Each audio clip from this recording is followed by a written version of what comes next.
तो हेलो दोस्तों, आज की वीडियो में मैं एक्सप्लेन करने वाला हूँ कैमरा टर्म्स, जो भी टर्म्स कैमरे में यूज़ होते हैं। Aperture size, ISO, shutter speed, ultra wide, main camera, telefocus, digital zoom, hybrid zoom, जो भी टर्म्स है सब कुछ आज की वीडियो में डिटेल में मैं आपको बताने वाला हूँ। तो this video going to be very interesting. तो चलिए बिना टाइम वेस्ट करते हुए करते हैं वीडियो को स्टार्ट। तो गाइस सबसे पहले बात करते हैं अपर्चर के बारे में। तो गाइस अपर्चर एक्चुअली में जब आपकी जो इमेज है वो कैप्चर होती है तो वहाँ पे एक डोर लाइक स्ट्रक्चर होता है जो एकदम से ओपन होता है एंड इमेज कैप्चर होने के तुरंत बाद ये बंद हो जाता है। जितना साइज ये मिनिमम होता है, जितना इसका मैक्सिमम ओपन होने के बाद साइज होता है, उसी को बोलते हैं अपर्चर। तो गाइस एक्चुअली में होता क्या है कि जितना कम यहाँ पे f होगा, f 1.7, 1.8, उतना ही ज़्यादा यहाँ पे अपर्चर ओपन होगा। एंड जितना ज़्यादा यहाँ पे f होगा, f11, f12, तो उतना ही कम यहाँ पे अपर्चर ओपन होगा। तो यहाँ पे डेफिनेटली ज़्यादा ओपन हो रहा है अपर्चर तो लाइट ज़्यादा एंटर होगी, एंड अगर कम अपर्चर ओपन हो रहा है तो यहाँ पे लाइट भी कम एंटर होगी। जैसा कि आप सबको पता ही होगा कि लाइट काफ़ी ज़्यादा इंपॉर्टेंट रोल पे करती है फोटोग्राफी में या फिर वीडियोग्राफी में। तो यहाँ पे अगर लाइट ही नहीं होगी तो डेफिनेटली यहाँ पे आपकी इमेज या फिर वीडियोज़ भी अच्छी नहीं आएंगी।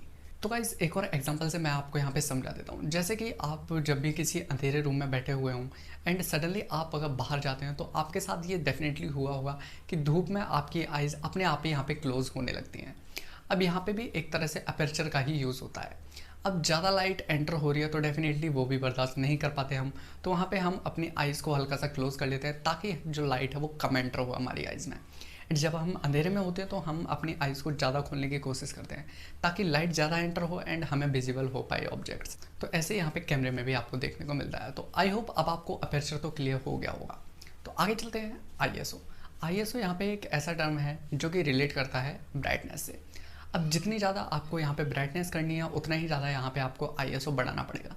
एंड आपको ब्राइटनेस कम चाहिए या फिर डार्क फोटोज़ कैप्चर करनी है तो आपको यहाँ पे आईएसओ को मिनिमम करना पड़ेगा। अब यहाँ पे होता क्या है कि अगर आप आईएसओ को मैक्सिमम की तरफ लेके जाते हैं तो आपकी फ़ोटोज़ में यहाँ पे ग्रेन्स आने लगता है एंड आपकी फ़ोटोज़ काफ़ी ज़्यादा बेकार लगने लगती है। तो उसके लिए आपको यहाँ पे आईएसओ को मिनिमम रखना पड़ेगा, तभी आपकी फ़ोटोज़ अच्छी आ पाएंगी। अब आप सोच रहे होंगे कि अगर आप आईएसओ को मिनिमम रखेंगे तो लाइट कहाँ से आएगी, ब्राइटनेस बिल्कुल जीरो हो जाएगी, तो फिर फोटोज़ कहाँ से कैप्चर होंगी। तो उसके लिए यहाँ पे शटर स्पीड का यूज़ होता है। तो अब shutter speed and aperture and ISO तीनों ही काफ़ी ज़्यादा रिलेट करते हैं। अब आप सोच रहे होंगे रिलेट तो सब कुछ ही करता है, कैमरे में सारी चीज़ें एक साथ वर्क करती हैं तभी आपको फोटोज़ देखने को मिलती हैं। तो गाइस मैं आपको बता दूं कि शटर स्पीड एक्चुअली में क्या होती है कि जितनी देर में आपकी कोई फोटो कैप्चर हो रही है उसको बोलते हैं यहाँ पे शटर स्पीड। शटर यहाँ पे ओपन होगा एंड आपकी फोटोज जैसे कैप्चर हो जाएंगी वो फिर से क्लोज हो जाएगा। तो ये शटर स्पीड होती है। अगर शटर स्पीड स्लो है तो अपर्चर साइज ज़्यादा ओपन होगा, एंड अगर आपकी शटर स्पीड फास्ट है तो यहाँ पे अपर्चर साइज कम ओपन होगा। तो अब अपर्चर साइज अगर कम ओपन हुआ है तो लाइट भी कम एंटर होगी। तो यहाँ पे अगर आप शटर स्पीड को थोड़ा सा इंक्रीज़ कर देंगे तो यहाँ पे ब्राइटनेस ज़्यादा हो जाएगी, एंड आईएसओ को कम रखेंगे तो दोनों चीज़ें यहाँ पे मेंटेन करके आप यहाँ पे फोटोज़ को कैप्चर कर सकते हैं। एंड अगर आप लॉन्ग एक्सपोजर की फोटोज़ कैप्चर करना चाहते हैं तो उसमें भी आपका शटर स्पीड का काफ़ी इंपॉर्टेंट रोल है। तो उसके ऊपर भी आपको आगे एक वीडियो देखने को मिल जाएगी। जल्दी ही मैं उस टॉपिक पर भी एक वीडियो बनाने वाला हूँ कि कैसे आप लॉन्ग एक्सपोजर की फ़ोटो कैप्चर करें। तो उसके लिए सब्सक्राइब करके रखना ताकि नोटिफिकेशन आप तक पहुँच जाए। तो गाइस आगे चलते हैं, बुके इफेक्ट के बारे में जान लेते हैं। बुके एक जैपनीज टर्म है जिसका मतलब होता है फोकस। अब जब आप फोटोज़ कैप्चर करते हैं तो आपने देखा होगा पोर्ट्रेट मोड भी आपके स्मार्टफोन में अब आपको देखने को मिलता है। तो पोर्ट्रेट मोड में क्या होता है, आपका जो सब्जेक्ट है वो यहाँ पे फोकस में रहता है एंड बाकी की जो भी ऑब्जेक्ट्स हैं वो यहाँ पे आउट ऑफ फोकस कर दी जाती हैं। अब यहाँ पे बुके इफेक्ट का ही यूज़ होता है क्योंकि फोकस ऑब्जेक्ट जो है वो आउट ऑफ फोकस है एंड सब्जेक्ट यहाँ पे फोकस में है। अब ये दो तरह से होता है, आप डिजिटली भी कर सकते हैं, ऑप्टिकली भी कर सकते हैं। स्मार्टफोन्स में आपको यहाँ पे डिजिटल फोकस देखने को मिलता है जो कि कैमरा की हेल्प से नहीं होता, एक्चुअली में यहाँ पे प्रोसेसर का यूज़ होता है। तो प्रोसेसर यहाँ पे ऑब्जेक्ट्स को तो ब्लर कर देता है एंड सब्जेक्ट को फोकस में ले आता है। लेकिन अगर कैमरे की बात करें तो यहाँ पे एक लेंस यूज़ होता है जिसकी हेल्प से आप ऑप्टिकली फोकस यहाँ पे सेट कर सकते हैं कि आपका जो ऑब्जेक्ट है वो तो यहाँ पे आउट ऑफ फोकस आप कर सकते हैं मैनुअली, एंड जो सब्जेक्ट है उसको फोकस में कर सकते हैं। जब आप चाहें कि ऑब्जेक्ट फोकस में वो सब्जेक्ट ब्लर हो आप वहाँ पे वो भी कर सकते हैं। तो गाइज ये भी डेफिनेटली आपको समझ आ ही गया होगा। तो गाइज आगे चलते हैं EIS एंड OIS की तरफ।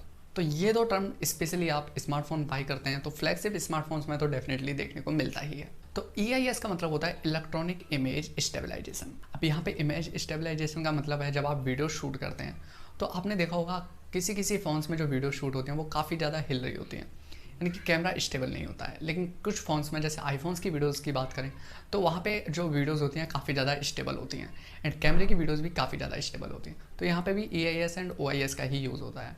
अब EIS तो इलेक्ट्रॉनिक इमेज स्टेबलाइजेशन है जो कि प्रोसेसर की हेल्प से होता है। जैसे आपने कोई वीडियो शूट कर ली एंड अब प्रोसेसर यहाँ पे अपना वर्क करेगा उसको स्टेबलाइज करने में। एंड अगर ऑप्टिकल की बात करें, ऑप्टिकल इमेज स्टेबलाइजेशन, तो यहाँ पे कैमरे में ही एक ऐसा फीचर होता है, फिर कैमरा ही ऐसा आता है कि यहाँ पे जब आप मोशन में होते हैं या फिर मूवमेंट में होते हैं तो वहाँ पे कैमरा अपने आप को मेंटेन करके रखता है ताकि इमेज या फिर वीडियोज़ जो हैं वो आपके यहाँ पे स्टेबल शूट हों। तो यहाँ पे EIS एंड OIS का काफ़ी ज़्यादा यूज़ होता है। एंड जो आपके फ्लैगशिप स्मार्टफोन्स होते हैं उसमें आपको OIS देखने को मिलता है, एंड जो यहाँ पे मिड रेंज या फिर जो बजट स्मार्टफोन्स होते हैं उसमें आपको EIS देखने को मिलता है। तो गाइस एक और टिप आपको यहाँ पे देना चाहूँगा कि अगर आप पता करना चाहते हैं आपके स्मार्टफोन में OIS है या फिर नहीं, या फिर सिर्फ EIS पे ही आपका स्मार्टफोन वर्क करता है, तो आप अपने स्मार्टफोन को पकड़ के थोड़ा सा हिला के देखिए। अगर वो कैमरे के पास में थोड़ा सा साउंड करता है तो आपके फ़ोन में डेफिनेटली यहाँ पे OIS है, अगर साउंड नहीं करता है तो EIS पे आपका स्मार्टफोन कैमरा वर्क करता है। तो गाइज आगे चलते हैं, यहाँ पे जूमिंग के बारे में जान लेते हैं। जूमिंग 3 तरह की होती है, ऑप्टिकल जूम, हाइब्रिड जूम और यहाँ पे डिजिटल जूम। अब 3 तरह की जूमिंग, तीनों के बारे में ही डिटेल में मैं आपको बताता हूँ कि देखिए ऑप्टिकल जूम यहाँ पे क्या होता है। आपने देखा होगा कैमराज जो होते हैं उनमें यहाँ पे लेंस देखने को मिलता है जूम करने के लिए। अब वो होता है यहाँ पे ऑप्टिकल जूम कि आप किसी भी ऑब्जेक्ट को ऑप्टिकली जूम कर सकते हैं, तो इसकी रेंज भी काफ़ी ज़्यादा होती है, तो आपको इमेज भी काफ़ी अच्छी देखने को मिल जाती है। एंड गाइस डिजिटल जूम की बात करें तो यहाँ पे डिजिटल जूम होता है जो कि प्रोसेसर की हेल्प से जूम किया जाता है।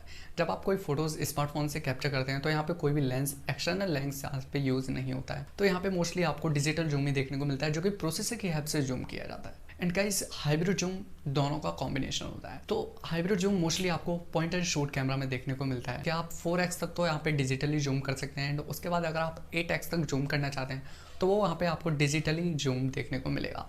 तो ये दोनों का कॉम्बिनेशन होता है हाइब्रिड जूम। तो आगे चलते हैं, कैमरा टाइप के बारे में जान लेते हैं। कैमरा टाइप आपको यहाँ पे काफ़ी तरह के कैमरास देखने को मिलते हैं, main camera, ultrawide camera, macro camera and telefocus camera. चारों के ही वर्क अलग अलग होते हैं। मेन कैमरा सिंपली आपको जो नॉर्मल फोटोज़ कैप्चर करनी होती है वो आप मेन कैमरा से करते हैं। एंड अगर आपको कोई एक छोटी सी ऑब्जेक्ट की फ़ोटो क्लिक करनी है, काफ़ी पास से फोटोज़ क्लिक करनी है, तो वहाँ पे मैक्रो कैमरा का यूज़ होता है जो कि एक छोटी सी ऑब्जेक्ट को काफ़ी ज़्यादा बड़ा करके दिखा देता है, इसीलिए इसको मैक्रो कैमरा बोला जाता है। आगे चलते हैं अल्ट्रा वाइड। अब वाइड मतलब चौड़ा। अब सिंपली इसको जानने के लिए आपको एंगल समझना होगा। जब आप वीडियोज़ कैप्चर करते हैं तो आपने सिंपली देखा होगा कि आपका कैमरा जो भी एंगल आपका कैप्चर करता है उससे अगर आप ज़्यादा कैप्चर करना चाहते हैं वीडियोज़ में या फिर फोटोज़ में, तो उसके लिए यहाँ पे अल्ट्रावाइड कैमरे का यूज़ होता है।